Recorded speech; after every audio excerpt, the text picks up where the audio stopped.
Shout out kay Erwin. Yan. Idedit yung pinarang kanina sa vlog ko kanina. Sabi ng barangay,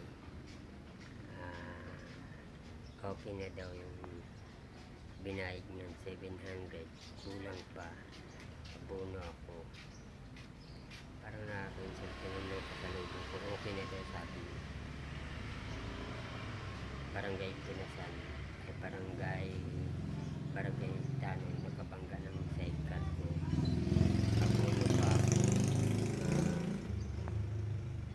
nag-alkila pa ako ng sidecar para kabenta lang ako ng